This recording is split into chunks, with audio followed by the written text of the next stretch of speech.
계시록 몇 번째 시간인지 저도 잘 모르겠습니다. 계시록 강의한 지 한 4년 했는데 1년에 제가 많이 하면 3번, 4번 하다 보니까요. 지금까지 제가 몇 번 설교했는지 저도 잘 모르겠습니다. 지난번에 5장을 설교했는지 기억나시는 분 계신가요? 없으셔도 괜찮습니다. 저도 기억이 안 났어요. 그래서 저도 찾아봤습니다. 내가 몇 장까지 설교를 했더라. 그래도 몇 가지는 꼭 기억하셔야 될 게 있어가지고 오늘 또 반복하고도 말씀드립니다. 요한계시록은 예언서일까요? 편지일까요? 우와, 이제 아시네. 이제는 4년 지나니까 편지란 말이 툭 튀어나오시죠? 네, 맞습니다. 편지를 보낸 요한이 편지다라고 말하면 무조건적인 편지입니다. 요한계시록을요, 우리가 풀어내야만 하는 어떤 미래의 일, 종말의 일, 어떤 예언이라고 생각한다면 그건 정말로 무지한 겁니다.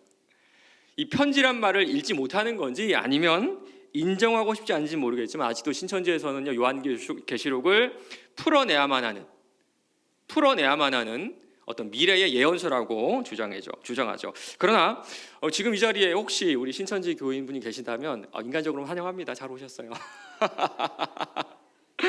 성경을 꺼내서 한번 읽어보세요. 요한계시록 1장 4절입니다. 요한은 아시아에 있는 7교회에게 편지하노니.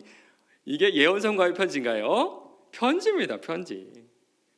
다시 한번 계속적으로 강조하고 싶습니다. 요한계시록은 편지인가요? 아니면 미래에 있을 예언인가요? 맞습니다.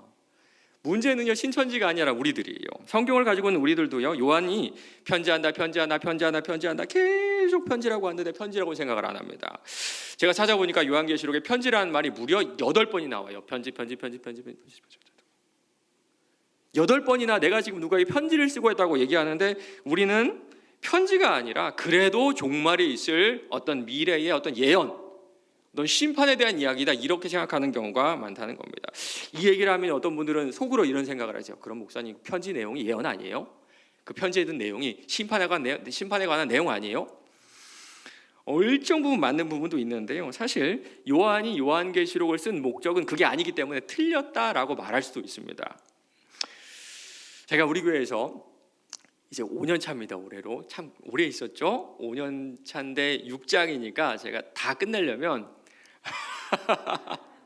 다 할 수 있을지 모르겠는데요. 이거 하나만 배우시면 제가 할 일은 다 했다고 생각을 합니다. 요한계시록은 예언서가 아니라 편지다. 보내는 사람과 받는 사람이 명확한 편지. 그러면 편지는 받는 사람이 그 내용을 다 알 수 있을까요? 없을까요? 여러분, 누구에게 편지를 보낼 때 아는 내용 보냅니까? 모르는 내용 보냅니까? 아는 내용 보내시죠. 그러면 요한계시록을 처음 받았던 7교회 교인들은, 성도들은 요한계시록의 내용을 100% 알았다 몰랐다? 알았다. 예언이 아니라니까요. 풀어내야만 하는 예언서가 아니라 받으면 누구나 쉽게 이해할 수 있는 편지라는 겁니다. 계시라는 말도 다시 한번 강조하고 싶습니다. 계시. 우리 지난번에 계시가 무엇인지 말씀드렸는데 기억나시나요? 우리는 계시로 하면 하늘에서 툭 내려온 어떤 비밀스러운 메시지, 하나님이 특정인에게 주신 어떤 비밀스러운 어떤 수수께끼 같은 그런 내용들, 그렇게 이해하는데요. 국어 사전을 찾아보면 이런 뜻이라 그랬습니다. 깨우쳐 보여줌. 영어로 보면요, 원어로 보면 훨씬 더 쉽습니다. 원어는요, 밝히 드러냄. 숨긴 게 아니라 어떻게 드러냄. 이만희 씨나 어떤 특정인이 풀어내야 하는 어떤 그런 비밀스러운 메시지가 아니라 예수님께서 이미 당신께서 다 알고 계시는 것을 보여주는 편지, 예수님의 뜻을 100% 드러내는 편지. 숨기기 위한 것이 아니라 도리어 숨겨진 것을 어떻게 해요? 드러내기 위해 쓴 것이 바로 요한계시록이라는 겁니다.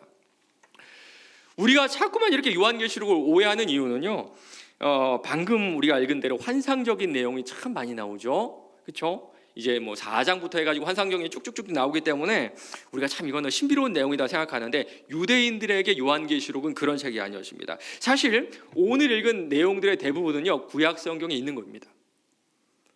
구약성경에 있는 것들. 우리가 요한계시록을 이해하지 못하는 가장 큰 이유를 제가 첫 번째 시간, 두 번째, 세 번째 시간까지 반복했는데 그게 뭐라고 하는지 기억나세요?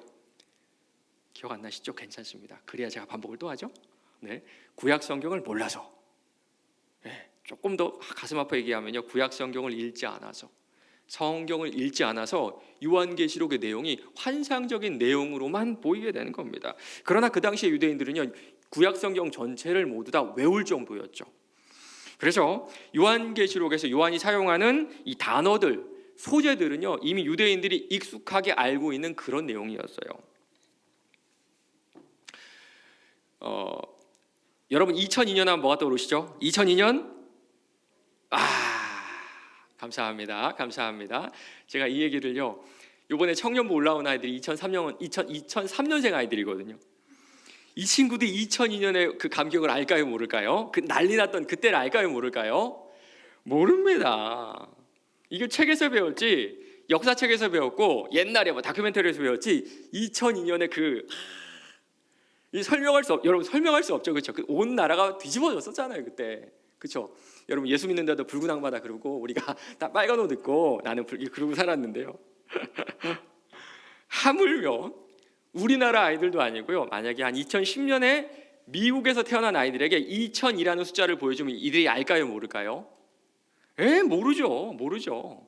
이거 의미 있는 숫자니까 뭔지 알아내 그러면 아마 이 아이들이 뭐 온갖 오해와 억측을 만들어낼 겁니다. 그러나 우리에게 2002년은요, 풀고 자시고 할 것도 없이 명확하죠. 2002년 월드컵, 히딩크, 4강 신화 탁탁탁 튀어나오잖아요.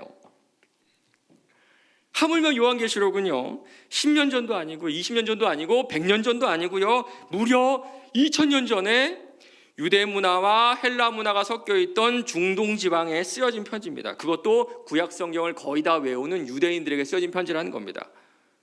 그래서 우리가 이걸 이해할 수 있을까요, 없을까요? 이해 못해요. 이해 못한다는 겁니다. 오늘 말씀에 나오는 단어와 소재들 거의 다 구약 성경에 나왔다 그랬어요. 제가 몇 가지만 보여드리도록 하겠습니다. 우리 본문에 보면 오늘 4가지 말이 나오죠. 4가지 색깔인 말이 나오죠. 우리는 이게 뭐지? 너무 이거 어색한데, 이거 너무 신비로운데 그러죠. 그런데 유대인들은 다 알고 있었습니다. 오늘 제가 말이 좀 빠르죠? 설교가 좀 길어서 그렇습니다. 좀 양해해 주세요. 네, 스가랴서 말씀 보겠습니다. 내가 밤에 보니 한 사람이 붉은 말을 타고 골짜기 속 화석류 나무 사이에 섰고 그 뒤에 붉은 말과 자주빛 말과 백마이기로. 6장에도 이런 말씀이 있습니다. 첫 번째 병거는 붉은 말이, 둘째 병거는 검은 말이, 셋째 병거는 흰 말들이, 넷째 병거는 아롱지고 어룽지 건장한 말들이 메었는지라. 여러분 이 말씀이요, 그 스가랴서의 어떤 맥락에서 나오는지 여러분 아세요? 혹시 아시는 분 계신가요? 네, 갑자기 제가 여쭤봐서 모르시겠죠? 네, 괜찮습니다. 이 스가랴서 말씀은요, 하나님의 백성을 억압하는 이방인들을 심판하도록 부르심을 받는 그런 맥락에서 나온 그런 말들입니다. 이 내용을 이미 다 알고 있는 유대인들이 요한이 4가지 색깔이 있는 말을 얘기했을 때 그 의미가 무엇인지 알았을까요? 몰랐을까요? 당연히 알았습니다. 당연히 알았어요. 우리는요, 구약 성경에 대해 무지하기 때문에 4마리 말이 뭔가 신비한 이미지로, 신비한 존재로 계속적으로 다가오는 거예요. 요한은요, 그 당시 상황도 사용을 했습니다. 혹시 여러분 가운데 인해전술이 뭔지 모르는 분 한번 손 들어. 인해전술 모르는 분 손 한번 들어보실래요? 다 아시죠? 아무도 안 되니까 안 드시는 건 아니죠? 다 아시죠? 6.25 전쟁할 때 연합군이 인천 상륙작전을 하게 되고 끝까지 북진을 하게 되죠. 그때 중국군이 이제 군인을 투입하게 되는데요, 기록에 보니까 100만 명이 넘는 엄청난 숫자를 투입했다고 합니다. 무기도 없이 꽹가리를 치며 내려왔는데요, 연합군이 총으로 죽여도 계속적으로 내려와서 결국에는 연합군이 후퇴할 수밖에 없는 그 전술을 인해전술이라고 우리가 알고 있죠. 그래서 6.25 전쟁을 배우는 우리나라 사람이라면요, 인해전술을 한 단어만 딱 들어도 중국의 개입과 연합군의 후퇴, 그리고 통일을 이루지 못한 안타까운 마음까지 우리가 공감할 수가 있죠. 6장 첫 번째 말을 탄 사람이 활을 들었다고 하는데요, 바로 그것이 이것과 똑같습니다. 2절에 보면요, 흰 말을 탄 사람이 활을 가져왔는데 우리는 그냥 이런 이미지를 떠올리죠. 흰 말을 탄 어떤 멋있는 장군, 멋있는 사람, 그가 누굴까? 그가 이기고 또 이기려고 한다는데 그가 누굴까? 그런데 그 당시 사람들에게는요, 말을 탄 사람, 말을 탄 군인은 누군지 명확했습니다. 그 당시에 파르티아라는 나라가 있었는데요, 이 파르티아라는 국가는 고대 시대의 가장 유명한 군사들이었어요. 이 계시록이 쓰여지기 한 30년 전쯤에 로마랑 파르티아랑 전쟁을 했는데 누가 이겼는 줄 아세요? 파르티아가 이겼습니다. 지금으로 말하자면 한국이랑 우리나라랑 그 미국이랑 전쟁을 했는데 우리나라가 이긴 거예요. 완전 전설이죠, 전설. 그 지역의 그 시대의 전설 같은 존재 파르티아. 꽃감하면 어디 생각나시죠? 꽃감? 상주죠. 그러면 나주하면 뭐 나주? 배 생각나시죠? 맞습니다. 그래서 그 당시에 활을 탄 말을 가진 사람은 누구? 파르티아. 누구나 떠올릴 수 있는 이미지였다는 겁니다. 기원 후 95년에 이 요한계시록을 받은 요한계시록의 이 편지를 받은 소아시아에 살던 사람들은요, 우리가 2002년 하면 히딩크, 월드컵, 4강 신화가 자연스럽게 떠오르는 것처럼 오늘 이 말씀이 전혀 낯설거나 이상하게 혹은 풀어내야만 하는 비밀스러운 내용으로 다가오지 않았다는 겁니다. 로마를 이긴 파르티아, 강대국인 로마를 이긴 파르티아. 우리는 이 사실을 인정하고 요한계시록을 봐야 돼요. 2000년이 지난 지금 완전히 다른 문화로 살고 있는 우리에게 이게 신비로운 내용이라고 어디 뭐 이만희 씨에게 가서 혹은 누군가에게 가서 풀어내야 하는 신비로운 내용이라고 생각하는 것 자체가 정말 서글픈 일입니다. 만약에 한 1000년 지난 다음에 우리의 후손들이 2002라는 글자를 보고 풀어내고 있다면 우리 참 답답하지 않을까요? 그거 그냥 월드컵인데, 누가 봐도 월드컵이 있었던 일인데 2122년에 사는 사람들은 아마 이걸 가지고 암흑으로 풀어내고 있을 겁니다. 요한계시록의 대부분의 내용이 그렇다는 겁니다. 그래서 이 편지를 받았던 7교회 교인들에게 요한계시록은 풀어내고 자시고 할 것 없이 100% 쉽게 이해할 수 있는 그런 내용인, 그런 편지였다는 거예요. 서론이 너무 길었죠? 좀 졸리신 건 아니죠, 여러분? 괜찮습니까? 재미있으세요? 감사합니다. 오늘 졸리시면 주무셔도 괜찮아요. 뭐 심판도 나오고 죽음도 나오고 뭐 영벌도 나오고 지옥도 나오는데 뭐 졸리시면 뭐 주무셔도. 오늘 말씀 보겠습니다. 오늘 말씀은요, 요한이 7교회에게 보내는 편지를 마친 후에 4장부터는 모든 교회에게 공통적으로 알아야 될 그런 내용을 보낸다 그랬습니다. 4장은요, 지금 하늘에서 예배가 드려지고 있고요, 그 예배를 받으시는 분은 누굽니까? 우리의 하늘아버지 하나님이라는 것. 그리고 5장에서는요, 하나님과 함께 만물의 경배를 받으시는 분이 누구시라고요? 어린 양 예수, 십자가에 달려 돌아가신 어린 양 예수고 그의 순종으로 구원과 심판이 이 땅 가운데 시작되었다라는 말씀이었습니다. 여러분 혹시 요한계시록 전체 주제가 뭐였는지 기억나세요? 요한계시록 전체 주제 제가 1장 1절에서 말씀드렸는데 이것도 괜찮습니다. 여러분 기억이 안 나서 제가 또 말씀드리죠. 맞습니다. 예수님은 누구신가? 그리고 그가 무슨 일을 하셨는가? 다른 성경하고 똑같죠. 예수님은 누구신가? 그가 무슨 일을 하셨는가? 몇 년 후에 이런 심판이 있을 것이다, 이런 종말, 이게 아니라니까요. 딱 두 가지입니다. 예수님은 누구신가? 그가 무슨 일을 하셨는가? 오늘 환상적인 내용이 가득한 6장부터도 똑같습니다. 계속해서 예수님이 누구신가, 그리고 그가 무슨 일을 하셨고 앞으로 무슨 일을 하실 것인가를 계속적으로 똑같은 내용을, 다른 신약 성경의 내용과 똑같은 내용을 계속적으로 반복하고 있는 거예요. 1절 보시기 바랍니다. 내가 봄에 어린 양이 7인 중 하나를 떼시는데 그때에 내가 들으니 네 생물의 하나가 우레소리같이 말하되 오라 하기로. 우리 5장 말씀 잠깐 볼까요? 5장. 그 두루마리를 펴거나 보거나 하기 합당한 자가 보이지 아니하기로 내가 크게 울었더니 장로 중에 한 사람이 내게 말하되 울지 말라. 유대 지파의 사자 다윗의 뿌리가 이겼으니 그 두루마리와 그 7인을 떼시리라 하더라. 이 두루마리는요, 구원과 심판의 내용이 담긴 책이라고 했습니다. 그러나 요한이 세상을 둘러봐도 이 책을 펼 사람이 하나도 없었죠. 그런데 딱 한 분이 계셨습니다. 그분이 누굴까요? 왜 맞습니다. 이 땅에 인간으로 오신 예수 그리스도. 그가 지금 인을 떼시고 두루마리를 펼치기 시작하세요. 우리는요, 요한계시록을 읽으면서 자꾸 다른 곳에 시선을 두는 것 같습니다. 목사님이 흰 말이 무슨 뜻이에요? 이기고 이긴다 근데 무슨 뜻이에요? 청황색 말은 무슨 뜻이에요? 그리고 그거 탄 사람은 누구예요? 그런데 요한이 요한계시록을 통해서 하고 싶은 말은 분명합니다. 누가 인을 떼시나요? 여러분 누가 인을 떼시나요? 어린 양 되신 예수 그리스도. 이게 요한계시록의 전부입니다. 이 세상에 구원과 심판을 이루실 분은 누구? 오직 예수님 한 분이시다. 2절, 3절, 4절 계속해서 보시기 바랍니다. 누가 인을 떼시나요? 누가? 예수님이 떼시죠. 예수님이 떼시죠. 이 땅의 구원과 심판을 누가 가져오신다는 말인가요? 이게 예수님이시. 이게 전부입니다. 이게. 우리는요 전혀 다른 것을 주목하고 궁금해하고 막 신비로워합니다. 그럴 수는 있어요. 그럴 수가 있습니다. 색깔이 다른 말이 막 나오고요. 그 말에 탄 사람이 우리가 알 수 없는 참 신비로운 그런 심판들을 막 하잖아요. 그런데 공통적으로 나온 말이 있는데 한번 보시기 바랍니다. 2절입니다. 이게 내가 보니 흰 말이 있는데 그 탄자가 활을 가졌고 면류관을 받고. 4절입니다.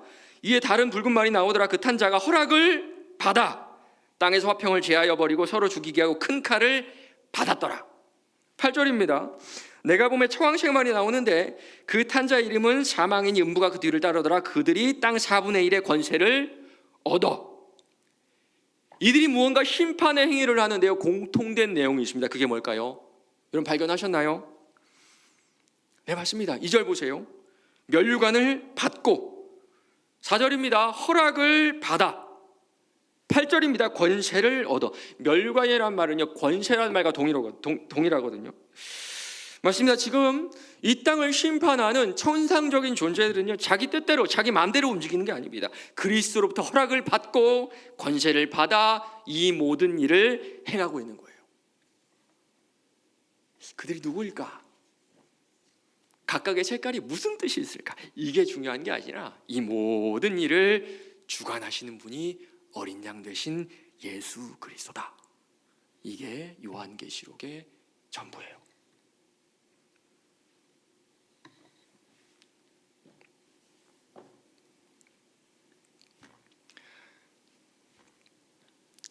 지난주에 장례를 다녀왔는데요 참 가슴이 먹먹해졌습니다. 한 성도님의 아버님이었는데 운전을 하고 가시다가 갑작스럽게 사고를 당하셔서 갑자기 돌아가셨어요. 지병도 없으셨고요 참 건강하셨는데 한순간의 사고로 소천하게 되셨습니다. 황망해하는 가족들을 보는데요 너무 안타깝더라고요. 또 어젠가 그젠가요 전투기가 떨어져서 그 조종사가 이렇게 사망했다는 그런 기사를 봤는데 이렇게 들어보니까 우리 교회 어떤 성도님의 가족의 가족이라고 하더라고요. 그래서 기사를 다시 한번 찾아봤는데요 보면 볼수록 가슴이 너무 아파요. 화재로 순직한 그 세 분의 그 소방관은 어떤가요? 아이들은 아빠를 잃었고요 이제 결혼을 앞둔 신부는 정말 다시는 회복되지 못할 정말 지우지 못할 큰 상처를 안고 살아가게 되었죠. 우리 말기생광천교회 국제부 성도들은 어떤 줄 아세요? 남의 나라 와가지고 고생이란 고생은 다 하고 사세요. 그분들이 어떤 일 하냐면요 한국 사람들이 안 하는 일 하루 종일 청소 노동하시고요 하루 종일 12시간 이상씩 공장에서 일하시고 또 그 돈을 가지고 모두 다 고향에 있는 가족들을 부양하고 있어요. 그렇게 쉬지 않고 일하다가 신장에 병을 얻어서 지금 투석을 하는 분도 계십니다. 열심히 돈을 벌여서 그 돈으로 투석을 하세요. 어떤 필리핀 아이는요 말을 못합니다. 근데 말을 못하는 이유가요 장애를 가지고 태어나서가 아니에요. 아이가 말을 배우려면 부모한테 말을 배워야 되죠 어릴 때부터. 근데 부모가 그 아이가 어릴 때부터 둘 다 일을 할 수밖에 없어서 집에다 두고 일을 하러 가신 거예요. 그래서 말을 배울 기회를 놓쳐버린 겁니다. 그 가운데 대부분의 필리핀 성도들이 곰팡이가 낀 지하실에서 지금 어렵게 생활하고 있어요. 이 나라는 어떤가요? 이제 3월달이면 대선이 이제 시작되는 여러분 혹시 누구를 뽑을지 결정하셨나요? 이제 젊은 사람들은 이렇게 생각합니다. 최선이 아니라 차악을 뽑는다. 차악을 뽑는다. 이제 뽑을 사람은 없고 개 중에 덜 악한 사람을 억지로 뽑는다. 누가 대통령이 되든 간에 이 나라의 희망을 보시는 분들은, 이 나라가 더 좋아질 거라고 보는 분들은 거의 안 계실 거예요. 지금 이 편지를 읽고 있는 7교회 성도들의 삶이 그랬습니다. 아프고 힘들기만 한 삶. 좋은 것은 하나도 없고 괴롭기만 한 그런 인생. 게다가 세워지는 황제들은요, 가면 갈수록 예수 믿는 사람들을 박해하고 괴롭혀요. 국가적으로도 개인적으로도 아무런 소망이 없는 상황이 수십 년 동안 지속되고 있는 겁니다. 자연스럽게 이런 의심이 들지 않았을까요? 하나님이 계실까?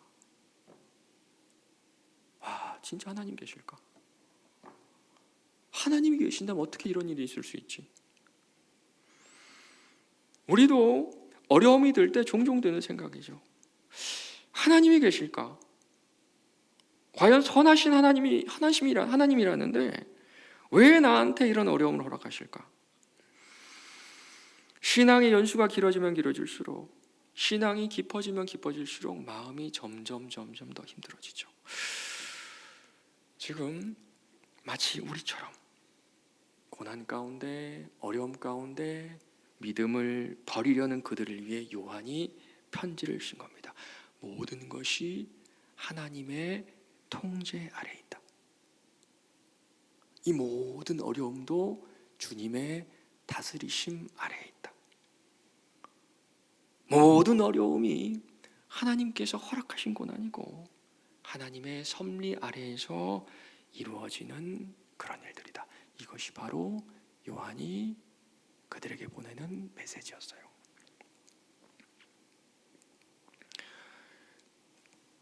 지난주 어떤 부부가 저를 찾아왔습니다.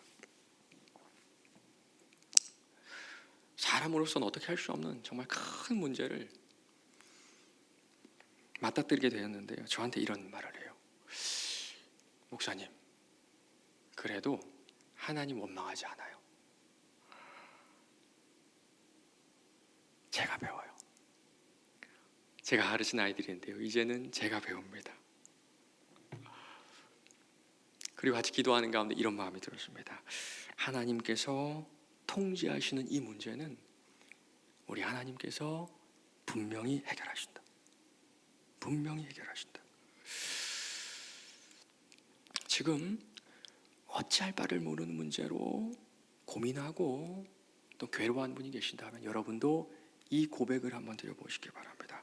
하나님, 이 상황도 주님의 통제 아래 있는 줄로 믿습니다. 그리고 당신의 뜻대로 선하게 인도하실 줄로 믿어요.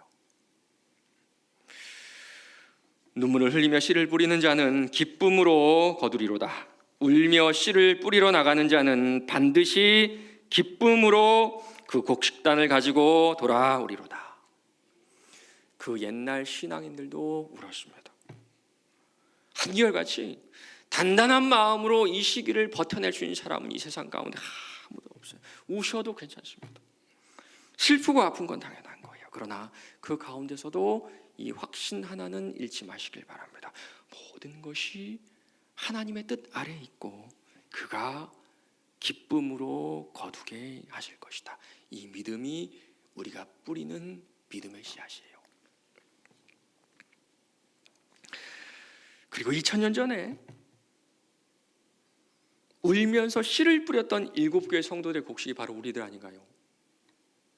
울면서도 씨를 뿌렸기 때문에 지구 반대편에 있는 우리들에게 예수 그리스도가 전해졌죠. 2000년이 지난 지금 이 순간에도 울면서 순종의 씨앗을 뿌리는 성도들에게 기쁨의 단을 거둘 날이 분명히 있을 줄로 믿습니다.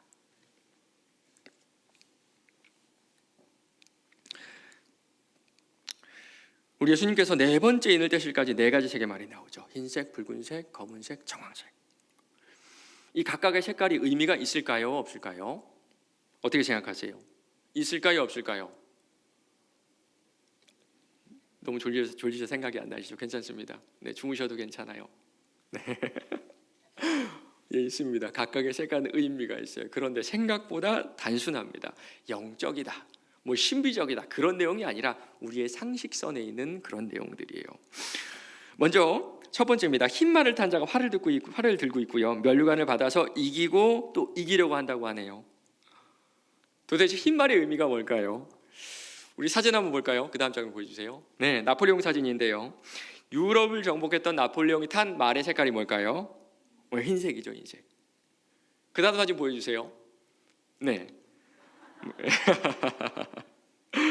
네. 북한의 김정은이 말을 탔는데 말 색깔이 뭘까요? 흰색이죠. 그 다음 장면 보여주세요. 네. 기독교 이단들도 다 흰 말을 탔는데요. 말 색깔이 뭘까요? 흰색이죠. 예. 동서 고금을 막론하고요. 흰색, 흰 말은 신성함을 상징해서 그렇습니다. 요한계시록에 쓰여졌을 당시에는 전쟁에서 승리한 장군을 그 개선 장군을 존귀하게 여겨서 흰 말을 타고 다시 돌아오게 했어요. 그래서 흰 말은 정복을 의미합니다. 정복. 그렇다면 누가 흰 말을 탔다라는 것은 무슨 뜻일까요? 누가 흰 말을 탔다 그리고 계속 이기려고 하는 무슨 뜻일까요? 네, 나라가 나라를 정복하는 일이 계속적으로 발생한다는 그런 뜻이에요. 구약시대에도 정복전쟁이 참 많았죠. 그러나 예수님이 오신 뒤에 정복전쟁이 정말 더 많아졌습니다. 히로세 다카시라는 사람이 인간은 왜 전쟁을 하는가라는 책을 썼는데 거기 보면요, 2차 세계대전 이후에 지금까지 전쟁이 없었다는 날이 하나도 없었다 그래요. 우리나라도 한번 생각해 보시기 바랍니다. 정복전쟁으로 얼마나 큰 고통을 당했나요? 임진왜란, 병자호란, 그리고 몽고가 그 멀리서까지 쳐들어와서 우리나라를 완전 정복했었고요. 결국에는 일본의 식민지로 수십 년간 고통을 당했죠. 정복전쟁으로 지구상의 수많은 나라가 서로 죽이고 죽였고요. 인간이라면 할 수 없는 참 참혹한 그런 악행들도 서로에게 저질렀습니다. 이것이 바로 하나님의 첫 번째 심판이에요. 두 번째는요, 붉은 말을 탄 사람이 나오죠. 이에 다른 붉은 말이 나오더라. 그 탄 자가 허락을 받아 땅에서 화평을 제어해버리며 서로 죽이게 하고 또 큰 칼을 받았더라. 여러분, 붉은색 하면 무엇이 떠오르세요? 붉은색 무엇이 떠오르시나요? 네, 피 흘림, 뭐 사륙 이런 게 떠오르죠. 맞습니다. 딱 그거예요. 근데 첫 번째 심판과 좀 비슷한 것 같은데요. 두 번째 심판은 좀 다릅니다. 붉은 말을 탄 자가 무엇을 받았는지 한번 보세요. 뭘 받았나요? 무엇을 받았죠?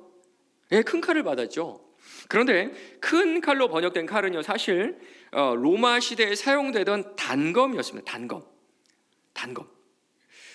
우리 여자 성도님들 좀 죄송하고요. 우리 군대 갔다 온 남자 성도님들은 아실 텐데요. 우리 소총 끝에 무엇을 달게 해놨죠?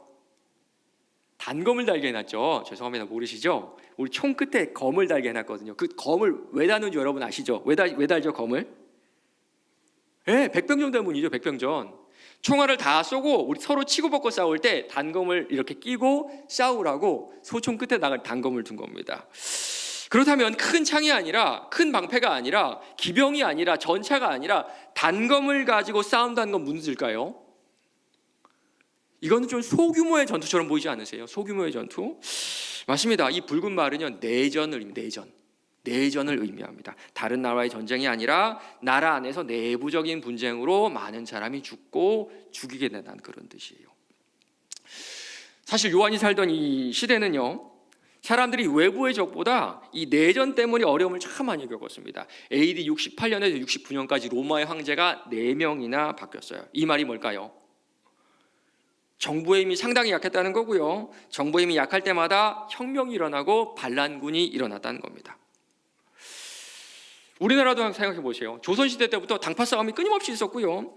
해방 이후에는 이념 갈등으로 서로 죽이고 죽였고요. 1980년대까지는 군인들이 쿠데타를 일으켜서 정권을 잡았죠. 그 가운데 군인들의 총에 맞아 죽은 시민들도 있었다는 것을 우리는 알고 있습니다. 맞습니다. 내전이 일어나면 어려움을 당하는 것은 결국 힘없는 시민들이에요. 바로 이것도 하나님의 두 번째 심판이라는 겁니다. 세 번째는 검은 말입니다. 셋째 인을 떼실 때 내가 들으니 셋째 생물이 말하되 오라 하기로 내가 보니 검은 말이 나오는데 그 탄 자의 손에 저울을 가졌더라. 그리고 하늘 보좌에서 이런 말이 나옵니다.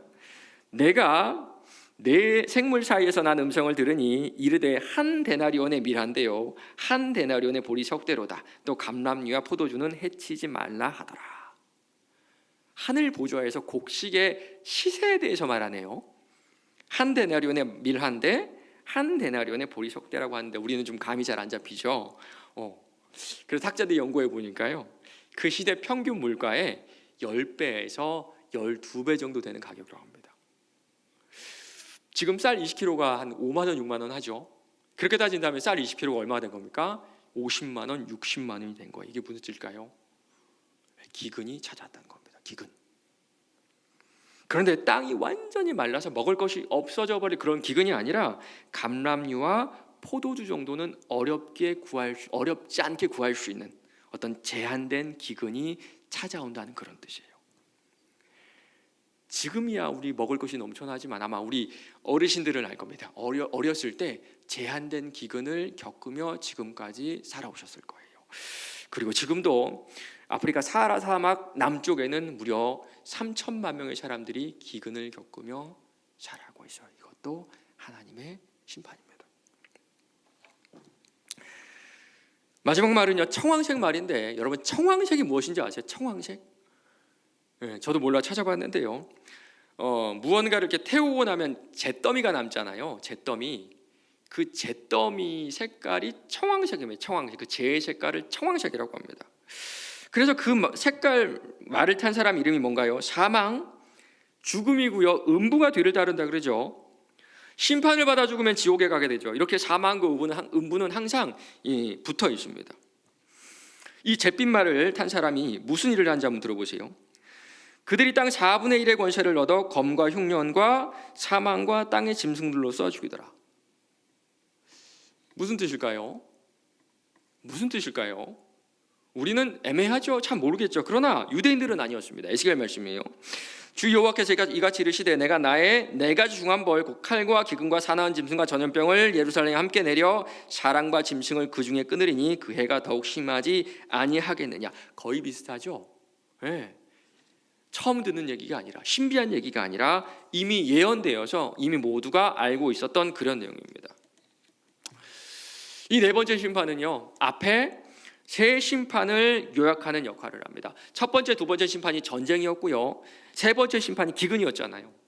그런데 지금 네 번째 심판은요, 전쟁과 기근을 함께 언급하고 있어요. 이게 무슨 뜻일까요?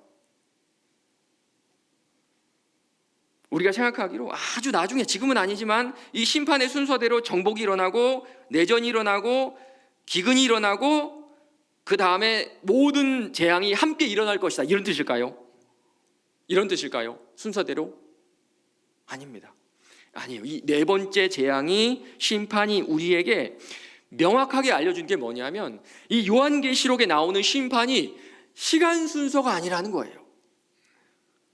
굉장히 중요한 부분입니다. 제가 요한계시록 설교하면서 단 한 번도 굉장히 중요하다고 얘기한 적이 없어요. 그만큼 굉장히 중요한 부분이 바로 이 부분입니다.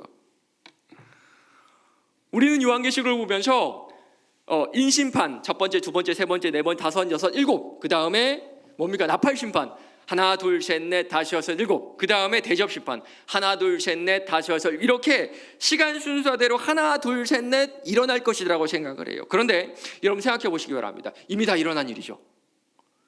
정복전쟁 일어났습니까? 안 일어났습니까? 일어났죠. 내전 일어났습니까? 안 일어났습니까? 일어났죠. 기근은 어떻습니까? 전염병 어떻습니까? 이미 다 일어난 일입니까? 앞으로 일어날 일입니까? 일어날 일이죠. 맞습니다. 요한계시록의 심판은 이미 시작되었어요. 구약 성경에 있던 그 내용들이 경고였다면 예수님이 오신 이후로부터는 본격적으로 시작되었다는 겁니다. 오늘 우리가 읽은 이 말씀, 그리고 앞으로 나눌 인심판, 나팔심판, 대접심판은 그 언젠가 시작된 심판도 아니고 시간적 순서로 이루어질 심판도 아니라는 겁니다.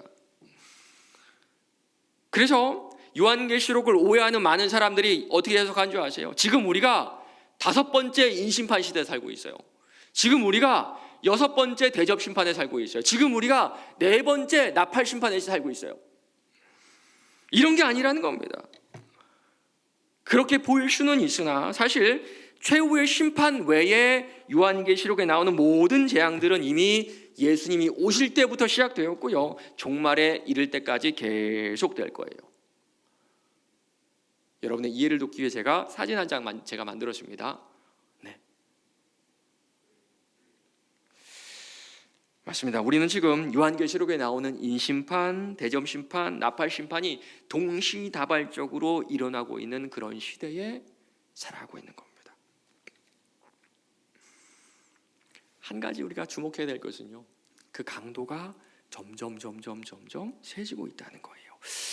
예전에 전쟁하면요, 100명이 죽었고 1000명이 죽었고 10,000명이 죽었는데요, 1, 2차 세계대전으로 수천만 명이 죽음을 당했죠.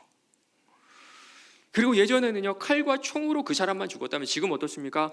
방사능, 원자폭탄 방사능으로, 그리고 생화학 무기로 그 다음 세대에게까지 영향을 미치는 더 끔찍한 사륙전쟁이 벌어지고 있어요. 그리고 최후의 심판이 오기 전까지 심판은 제한적입니다. 그들이 땅 4분의 1의 권세를 얻어 검과 흉년과 사망과 땅의 짐승들로서 죽이더라. 땅 전체가 아니죠. 4분의 1입니다. 이 말씀처럼 역사상 인류 전체가 멸망한 적은 없어요. 전쟁도, 기근도, 전염병도 지역적으로나 시간적으로나 제한적이었죠. 우리 끝나지 않을 것 같은 코로나도 언젠가는 끝나게 될 겁니다.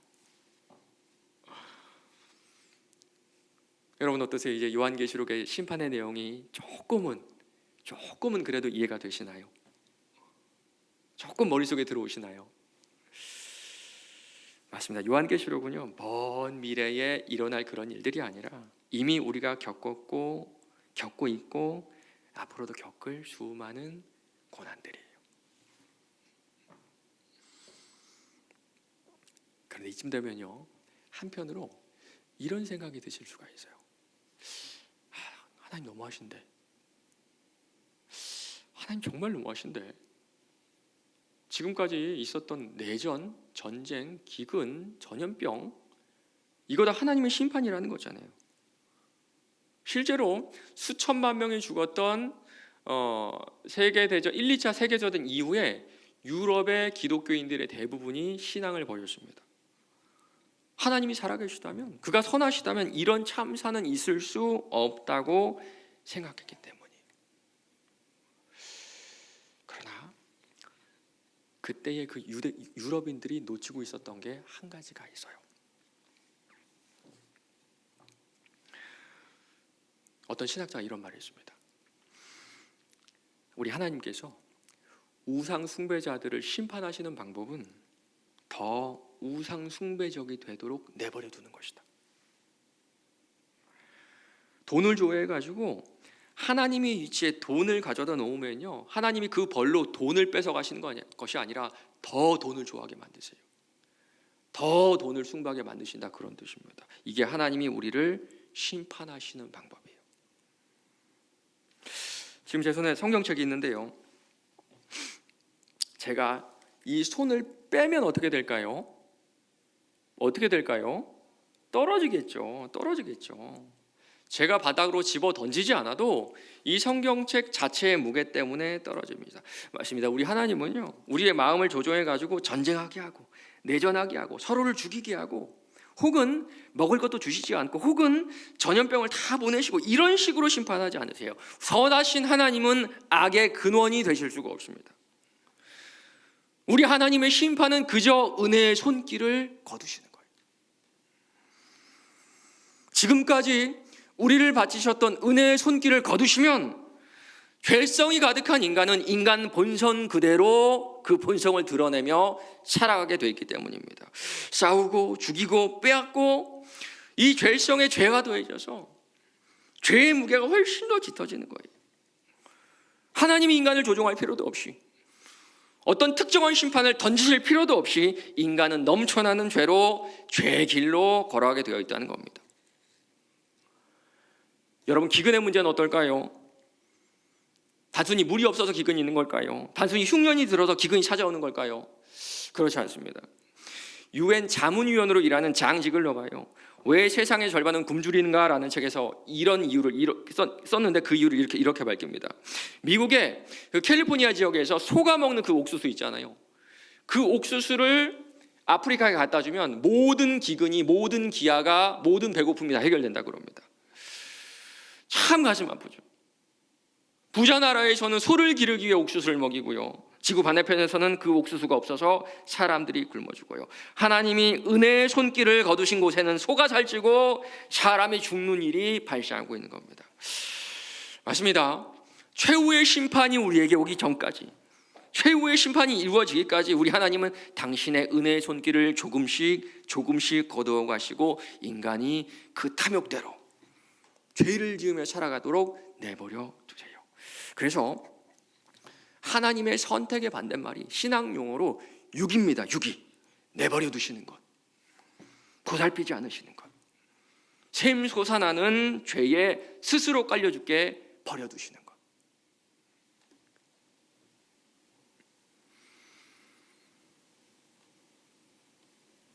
이런 우리들에게 좋은 소식이 들려왔습니다. 하나님의 아들 예수 그리스도가 우리를 위해 십자가에 달려 돌아가셨다는 거예요. 그가 당신의 피로 우리의 죄성을 가려주시고 성령을 보내주셔서 성령의 인도대로 살아가게 해주셨어요. 여러분의 지난 날을 돌아보시기 바랍니다. 내 능력으로는 참을 수도 없었고요, 내 능력으로는 사랑할 수도 없었고, 하나된 이 공동체로 모이지도 못했습니다. 내 성질대로라면 그동안 수없이 싸웠어야 되는데, 여러분 그때마다 어떠셨나요? 그때마다 성령께서 여러분에게 뭐라고 말씀하셨나요? 다시는 보고 싶지 않아가지고 성질을 크게 내고 싶었는데, 내가 결심을 하고 그 사람을 만났는데 성령께서 내 성질은 덮어주시고 할 말을 우리 입에다가 심어주세요. 저도 얼마 전에 마음이 너무 상해가지고 성질을 한번 크게 낼까? 너무 화가 나가지고 마음이 너무 많이 상하는 거예요. 그런데 딱 그 순간 하나님께서 정말 정확하게 이 말씀을 저에게 심어주더라고요. 요나에게 하신 말씀인데, 금목사야, 네가 성내는 게 옳으냐? 금목사야, 네가 성내는 게 옳으냐? 얼마 전 일인데요, 그때 성을 냈으면 지금 엄청 후회하고 있을 것 같습니다.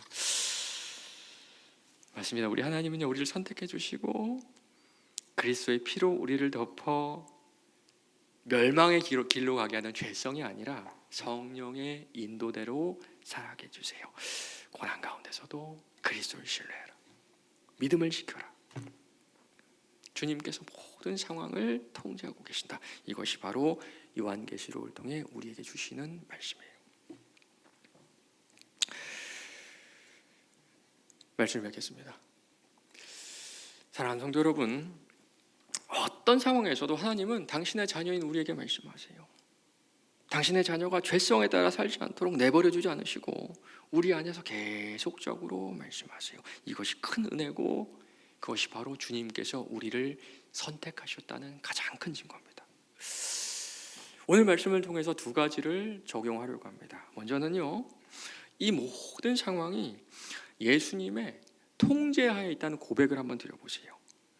특별히 어려움 가운데 있는 분이 계시다면 지속적으로 고백해 보시기 바랍니다. 이 고백이 씨앗이 되어 기쁨의 열매를 거둘 날이 분명히 올 줄로 믿습니다. 두 번째는요, 다음 주 금요일 이 시간 이 자리에서 말씀을 들을 때까지 한 주간 성령께서 주시는 음성을 여러분 기록 한번 해보시기 바랍니다. 내 마음대로, 내 성질대로, 내 뜻대로 하고 싶을 때 분명히 성령께서 육신의 소욕이 올라올 때 성령의 소욕이 올라오는 게 말씀하시는 게 있잖아요. 그 소욕을 한번 적어보세요. 그 말씀이 쌓이면 그것이 바로 여러분의 간증이 될 겁니다. 모든 상황 가운데 우리를 돌보시고 우리를 지키신 하나님을 신뢰하며 믿음의 씨앗을 뿌리시는 저 여러분 되시기를 주님의 이름으로 간절히 축원합니다.